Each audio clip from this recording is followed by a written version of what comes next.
अस्सलाम वालेकुम स्टूडेंट्स, उम्मीद करती हूँ कि आप सब बिल्कुल खैरियत से होंगे। जैसे कि आप लोग जानते हैं कि इन दिनों हमने अपने उन चैप्टर्स का आगाज़ कर रखा है जो कि इस साल class 11th and class 12th biology में कॉमन चैप्टर्स हैं, और इसीलिए हमने अपने फर्स्ट चैप्टर का आगाज़ किया है, which is chapter reproduction, and this chapter is common for both class 11th and class 12th biology students this year.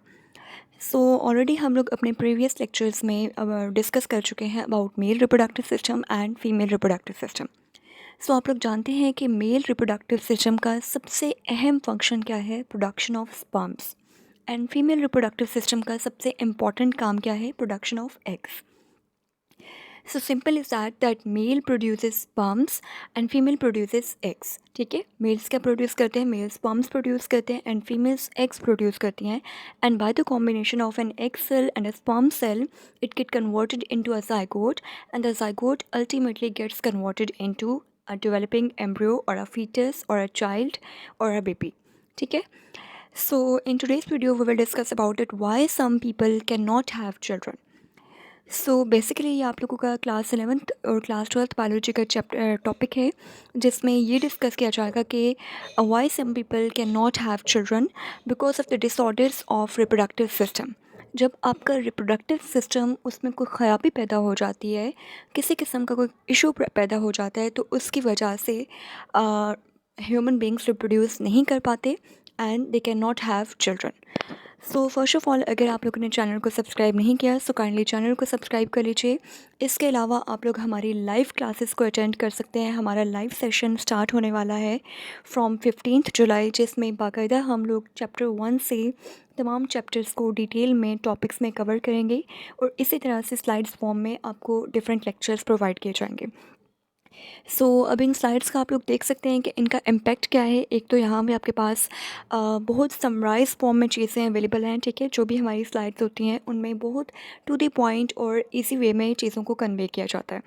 So book से मेमोराइज़ करने में डेफिनेटली स्टूडेंट्स को डिफ़िकल्टी होती है, लेकिन जो स्लाइड्स हैं अगर आप उनको मेमोराइज़ कर लेते हैं तो आप लोग सिंपल अपने अल्फाज में उन तमाम चीज़ों को ईज़िली लिख सकते हैं। सो live session will start from 15 जुलाई, और इंटरेस्टेड स्टूडेंट्स जो हैं वो हमारे व्हाट्सएप पे कांटेक्ट कर सकते हैं और डिफरेंट इंक्वायरीज़ कर सकते हैं। ओके, सो यहाँ पे आप लोग देख सकते हैं कि ये मैंने बेसिकली आपके लिए एक ग्राफिक ऐड की है, जिससे आपको ये अंदाज़ा हो जाएगा कि नॉर्मल प्रोसीजर क्या है। नॉर्मल जो ह्यूमन बींग्स रिप्रोड्यूस कर सकते हैं, जिनमें एबिलिटी होती है रिप्रोडक्शन की, वो किस तरह से रिप्रोड्यूस करते हैं।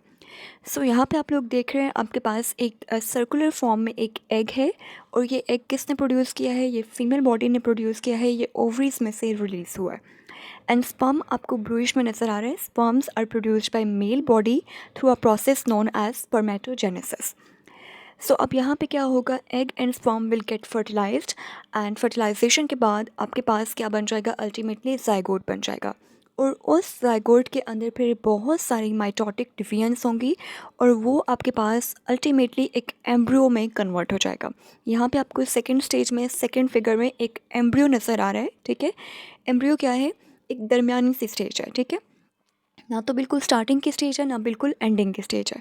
सो एक दरमियानी सी स्टेज आपके पास जो है वो एम्ब्रियोनिक स्टेज है, जिसमें आपके पास डिवीजन जाइगोट के अंदर स्टार्ट हो गई हैं और कुछ इस तरह का स्ट्रक्चर आपके पास बन गया, and ultimately it will get converted into an small human. ठीक है, सो ये है आपके पास वो नॉर्मल प्रोसेस जिसके थ्रू ह्यूमन बींग्स रिप्रोड्यूस करते हैं।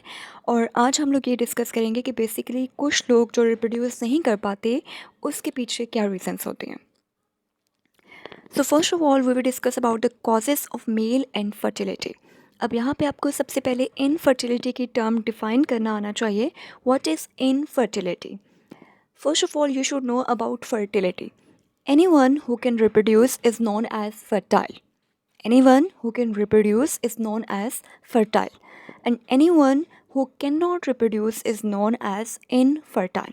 ठीक है, सो कोई भी एक ऐसा इंसान जो कि रिप्रोड्यूस नहीं कर सकता उसे हम इनफर्टाइल कहते हैं। और यहाँ पे हम लोग कॉजेज़ पढ़ेंगे कि मेल इनफर्टिलिटी की क्या कॉजेज़ हैं, क्या वजूहत हैं। सो आपको पता है कि मेल्स रिप्रोडक्टिव सिस्टम का सबसे मेन इंपॉर्टेंट फंक्शन क्या है? Production of sperms. सो यहाँ पे तमाम इश्यूज़ आपके पास स्पर्म से रेलेवेंट होंगे, ठीक है।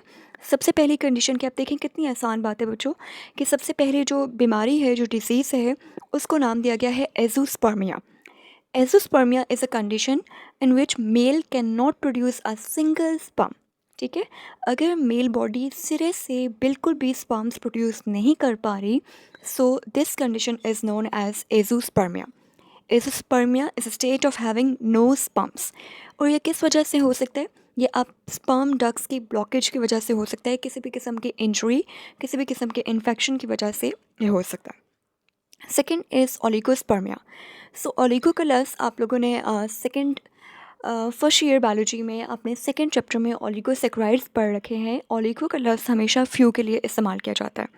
सो ओलिगोस्पर्मिया मीन फ्यू स्पर्म्स, ठीक है। सो अगर आप लोग सिंपल जो डेफिनेशंस हैं, जो उसमें प्रीफिक्सेस और सुफिक्सेस हैं, उनको डिकोड करना सीख लें तो आप लोग इजीली डिफाइन कर सकते हैं। एजोस्पर्मिया में ए रेफर्स टू एब्सेंस, ठीक है। एजोस्पर्मिया मीन नो स्पर्म्स, बिल्कुल भी स्पर्म्स प्रोड्यूस नहीं होंगे। Oligospermia means few sperms. Oligo का लफ्ज़ हमेशा याद रखें, oligo refers to few. So oligospermia mean few sperms, ठीक है। यानी कि इस कंडीशन में आपका sperm count below 20 million per ml is known as oligospermia, ठीक है। अब यहाँ पे आपको लग रहा होगा कि this sperm count is too high, already आपके पास 20 million per ml sperms produce हो रहे हैं, लेकिन आपके पास एक अडल्ट ह्यूमन में 400 million per ml sperms produce होते हैं। सो 2400 मिलियन के मुकाबले में 20 million per ml is too small and too low. So this is the second reason of male infertility. Third reason is sperm deformities. Deform का मतलब क्या है? किसी चीज़ की शक्ल का ख़राब हो जाना। सो आपके पास स्पर्म डिफॉर्मिटीज़ के केस में क्या होगा? Sperm deformities mean change in sperm shape, ठीक है। अगर आपके पास स्पर्म्स की शेप चेंज हो जाती है, सो इस कंडीशन में फॉर एग्जांपल आप लोगों ने स्पर्म्स की शेप ऑलरेडी देख रखी है, ठीक है। आपको पता है कि स्पर्म्स का एक टेल होती है, एक हेड होता है, एक मिड बेस होता है। सो अगर इस तरह की शेप ना रहे, ठीक है, स्पर्म्स की शेप चेंज हो जाए, so this is known as sperm deformities. And the last one is auto immune disorder. Auto immune को ज़रा समझिएगा बच्चों, this is an important term. Immune system क्या करता है? आपका इम्यून सिस्टम बाहर से आने वाली किसी भी चीज़ को डिस्ट्रॉय करता है। ऐसा ही है, आप लोग फॉर एग्जांपल हम कहते हैं कि इस बंदे का इम्यून सिस्टम बहुत अच्छा है, इसका बहुत वीक है। इसका क्या मतलब है कि कोई भी जरासीम जब इस बंदे की बॉडी में जाता है, तो उस बंदे में ये एबिलिटी है कि वो उस जरासीम के अगेंस्ट क्या कर सके? फ़ाइट कर सके, ठीक है। सो ये होती है आपकी क़ुव्वत मुदाफ़ियत, ये होता है आपका इम्यून सिस्टम। सो ऑटो इम्यून सिस्टम में क्या होता है? ऑटो इम्यून मीन ऑटो का लफ्ज़ हमेशा अपने लिए इस्तेमाल होता है, ठीक है। यानी कि बॉडी जब अपनी ही चीज़ों को डिस्ट्रॉय करना स्टार्ट कर देती है, तो this is known as auto immune. So auto immune disorder में क्या होगा? Antibodies will start destroying sperms. For example in case of a human male, अगर एंटीबॉडीज़ अपने ही स्पर्म्स को डिस्ट्रॉय करना स्टार्ट कर दें, सो ऑब्वियसली तमाम स्पर्म्स डिस्ट्रॉय हो जाएंगे, and this condition is known as auto immune disorder, and it can be a contributing factor towards male infertility. So I hope कि मेल इनफर्टिलिटी के तमाम केसेस आप लोगों को क्लियर होंगे। Male can be infertile because of azoospermia, oligospermia, sperm deformities, or autoimmune disorder. Second is causes of female infertility. So causes of female infertility, why females become infertile? Infertile mean the inability to produce offsprings. So causes of female infertility mean the number one is failure to ovulate. Ovulate करने का क्या मतलब है? Release of egg. जिन बच्चों ने last lecture को attend किया था उनको अंदाज़ा होगा कि basically ovulation means the release of egg from a follicle, ठीक है। ओवरीज के अंदर आपके पास फॉलिकल्स होते हैं, साइक्लाइक स्ट्रक्चर्स होते हैं, उनमें से एग का रिलीज़ करना क्या कहलाता है? Ovulation. So failure to ovulate mean अगर आपके पास किसी भी फॉलिकल में से एग रिलीज़ नहीं हो पाएगा, सो उसे हम क्या कहेंगे? Failure to ovulate. So obviously जब एग रिलीज़ ही नहीं हो पाएगा सो एग फर्टिलाइज भी नहीं हो पाएगा, ठीक है। सो फेलियर टू ओव्यूलेट यानी कि कुछ फीमेल्स में ये एबिलिटी नहीं होती कि वो ओव्यूलेट नहीं कर पाती, उनमें एग रिलीज़ नहीं हो पाता because of the lack of hormones, because the release of egg from an ovarian follicle is regulated by hormones. Follicle stimulating hormone, ठीक है, ये आपके पास एक ऐसा हार्मोन है जो कि फॉलिकल्स को मैच्योर करने में इन्वॉल्व होता है, ठीक है। अगर ये हार्मोन ना हो तो फॉलिकल्स मैच्योर नहीं हो पाती। और इसी तरह से ल्यूटिनाइजिंग हार्मोन एक ऐसा हार्मोन है जो कि फॉलिकल में से, मैच्योर फॉलिकल में से एग को रिलीज़ करने में इन्वॉल्व होती हैं। सो अगर आपके पास ल्यूटिनाइजिंग हार्मोन ना हो, उसकी कमी हो, सो एग रिलीज़ नहीं हो पाता, ठीक है। So I hope the point would be clear to everyone. Second reason of female infertility is blocked oviduct. यहाँ पे आप लोग देख सकते हैं नंबर 1 पे आपको जो चीज़ नज़र आ रही है, what is this? This is a ovary, ठीक है, ये आपके पास एक ओवरी है। सेकंड पे आप लोगों को नज़र आ रहा है आपके पास फेम्ब्रिया है, ठीक है। एंड थर्ड पे आपके पास जो स्ट्रक्चर आप लोगों को नज़र आ रहा है उस स्ट्रक्चर को हम ओविडक्ट का नाम देते हैं। सो यहाँ पे बच्चों आप लोगों के पास नंबर 1 पे क्या है? This is N ovary. Number 2 पे आपके पास फेम्ब्रिया नज़र आ रहे हैं। नंबर 3 पे आपके पास ओविडक्ट नज़र आ रहे हैं। अब होता कुछ यूँ है कि आपके पास 1 में से एग रिलीज़ होता है, ये येलो में आपको एग नज़र आ रहा है। सो यहाँ से एग रिलीज़ होकर कहाँ पे जाता है? फेम्ब्रिया में। फेम्ब्रिया के बाद वो एग पहुंच जाता है आपके पास ओविडक्ट में। अब ये तो है नॉर्मल प्रोसेस, ठीक है। नॉर्मल क्या होता है कि आपके पास ओवरी में से एग रिलीज़ होता है और कहाँ जाता है? फेम्ब्रिया में। फेम्ब्रिया से वो पहुंच जाता है आपके पास ओविडक्ट में, एंड ओविडक्ट से फिर किस में जाता है? यूट्रस में। सो अगर आपके पास ओविडक्ट ब्लॉक हो जाए, ठीक है, ओविडक्ट कौन सी है? आप एरो देख सकते हैं, ये सारी जो ट्यूब आपको नज़र आ रही है लंबी सी, ये आपके पास ओविडक्ट का पोर्शन है। सो अगर ये ओविडक्ट पूरी ब्लॉक हो जाए, इसके अंदर कोई भी चीज़ भर जाए, ठीक है, सो अब बच्चों एग मूव कर पाएगा? नहीं कर पाएगा। सो ऑब्वियसली जब आपके पास एग आगे मूव ही नहीं कर पा रहा तो एग कभी भी यूट्रस में नहीं जा पाएगा, ठीक है। So this can be a cause of female infertility. Third one is uterus damage. अब uterus is the place where the fetus will be present, ठीक है। fetus या offspring या बेबी जो अपना पूरा टाइम गुजारेगा वो यूट्रस में गुजारेगा। सो यूट्रस डैमेज मीन कि अगर आपके पास यूट्रस के अंदर कोई भी चीज़ बन जाती है, कोई भी स्ट्रक्चर्स बन जाते हैं, ठीक है। फॉर एग्जांपल यूट्रस के अंदर फाइब्रॉइड्स बन गए, यूट्रस के अंदर रसूलियाँ बन गई हैं। फाइब्रॉइड्स किसे कहते हैं? रसूलियों को। सो इस तरह के स्ट्रक्चर्स जब यूट्रस में बन जाएंगे और यूट्रस डैमेज होगी, सो ऑब्वियसली वहाँ पे एक ऑफस्प्रिंग जो है उसको प्रोटेक्शन प्रोवाइड करना डिफ़िकल्ट हो जाएगा, ठीक है। और वहाँ पे एक ऑफस्प्रिंग या वहाँ पे एक एम्ब्रियो या फीटस अपना टाइम नहीं गुजार पाएगा। सो इस वजह से ये भी आपके पास एक डिफ़िकल्टी हो जाएगी, ठीक है। सो यूट्रस क्या है बच्चों? यूट्रस वो प्लेस है जहाँ पे फीटस जो है वो अपने 9 मंथ्स का टाइम स्पेंड करता है। सो यहाँ पे अगर आपके पास फिब्रॉइड्स बन जाएंगे, यहाँ पे अगर आपके पास रसूलियाँ होंगी या कोई भी इस तरह के स्ट्रक्चर्स होंगे, सो ऑब्वियसली स्पेस वहाँ पे कम हो जाएगी, अकोमोडेशन डिफ़िकल्ट हो जाएगी। सो वहाँ पे आपके पास फीटस सर्वाइव नहीं कर पाएगा। So this is another contributing factor towards female infertility. Fourth one is cervical mucus defect. So अगर आप लोगों को याद हो तो यूट्रस के 3 पोर्शंस थे, fundus, body and cervix. So cervix uterus का सबसे एंडिंग पोर्शन था। यहाँ पे आपको रेड में बोल्ड हुआ हुआ हाईलाइट हुआ हुआ नज़र आ रहा है, this portion is known as cervix, और आपको ग्रीन एरो से भी नज़र आ रहा है, ठीक है। So cervix is the last portion of uterus and this is an opening of uterus by the way, ठीक है। यूट्रस की जो ओपनिंग है उसको आप सर्विक्स का नाम देते हैं। सो सर्विक्स सर्वाइकल म्यूकस डिफेक्ट का क्या मतलब है कि इस सर्विक्स में आपके पास नॉर्मली कुछ अमाउंट में म्यूकस पाया जाता है और वो म्यूकस थिन होता है, ठीक है।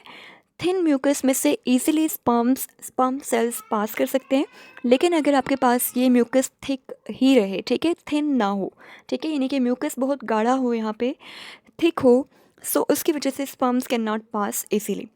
So this is known as cervical mucus defect, in which thick mucus will deposit in the cervix region, ठीक है। आपके cervix region में thick mucus होगा जिसकी वजह से sperm cells easily pass नहीं कर पाएंगे and it will make harder to conceive. So I hope the point would be clear to everyone. So this is the normal case, ठीक है, कि normally जो आपका सर्विक्स है, सर्विक्स में म्यूकस की कंसनट्रेशन थिन होती है और उसकी वजह से स्पर्म सेल्स इजीली वहाँ से पास कर सकते हैं। सो अगर यहाँ पे म्यूकस थिक हो और विस्कस हो, बहुत ज़्यादा गाढ़ा हो, तो उसकी वजह से sperm cells cannot pass to it easily. And the last one is endometriosis. Endometriosis. Now, what is endometriosis? जो basically uterus है, ठीक है, uterus which is a mother's womb. उसकी 3 layers हम लोगों ने पढ़ी थी, perimetrium, myometrium and endometrium. So endometrium क्या है? ये एक यूट्रस का पोर्शन है, लेकिन अगर यही एंडोमेट्रियम आपके पास यूट्रस के अलावा किसी और जगह पे ग्रो करना स्टार्ट कर दे, ठीक है, फीमेल रिप्रोडक्टिव सिस्टम के किसी और पोर्शन में ग्रो करना स्टार्ट कर दे, फॉर एग्जांपल आपके पास एंडोमेट्रियम ने ग्रो करना स्टार्ट कर दिया इन द ओविडक्ट, और एंडोमेट्रियम आपके पास ग्रो करना स्टार्ट हो गई इन द ओवरीज। सो अब एंडोमेट्रियम की असल जगह क्या है, कहाँ है? वो आपके पास यूट्रस के अंदर होनी चाहिए, ठीक है। एंडोमेट्रियम बेसिकली एक वॉल है, यूट्रस की एक अंदरूनी लेयर है। अगर ये लेयर आपके पास कहीं और पे डिपॉजिट होना स्टार्ट हो जाती है, so it can also contribute towards female infertility. So that's all about from today's video. अब हम यहाँ पे क्विकली अपना ट्रीटमेंट डिस्कस करेंगे कि what can be the possible treatment of female और male infertility. For example, if a male is unable to reproduce और if a female is unable to reproduce, so उस केस में treatment क्या हो सकता है? So treatment can be surgical, ठीक है। सर्जिकल का क्या मतलब है कि आपके पास सर्जरी के थ्रू, फॉर एग्जांपल जैसे कि हमने पढ़ा कि ब्लॉक्ड ओविडक्ट, ठीक है, अगर ओविडक्ट ब्लॉक हो जाती है, आपके पास एक ट्यूब है जो कि ब्लॉक हो जाती है, तो आप उसको ओपन कर सकते हैं थ्रू सर्जरी। सो इस तरह से सर्जरी के थ्रू जो भी आपके पास इश्यूज़ हैं उनको क्योर किया जा सकता है। नंबर 2 इज़ हार्मोन ट्रीटमेंट, यानी कि अगर आपके पास हार्मोनल कंसंट्रेशन कम होने की वजह से किसी भी किस्म का कोई इशू हो रहा है, सो उसमें आप हार्मोन देकर उस चीज़ को ओवरकम कर सकते हैं, ठीक है। फॉर एग्जांपल, अगर फीमेल बॉडी में FSH या LH की कंसंट्रेशन कम हो जाए, सो उसका बहुत बुरा इम्पैक्ट होता है। सो आप क्या कर सकते हैं, आप फीमेल बॉडी को आर्टिफिशियली FSH और LH हार्मोन्स दे सकते हैं। And the last one is in vitro fertilisation. In vitro fertilisation mean जो टेस्ट ट्यूब बेबी टेक्निक है, जिसमें sperms are collected from the father body and eggs are collected from the mother's body and they are fertilized in vitro, ठीक है, यानी कि labs में उनको fertilise किया जाता है and then the fertilized zygote is implanted, the fertilized embryo is implanted back into the female's body. So ये है आपके पास in vitro fertilization. So that's all about from today's video. Inshallah in the next video we will discuss about in vitro fertilization. Till then, Allah Hafiz.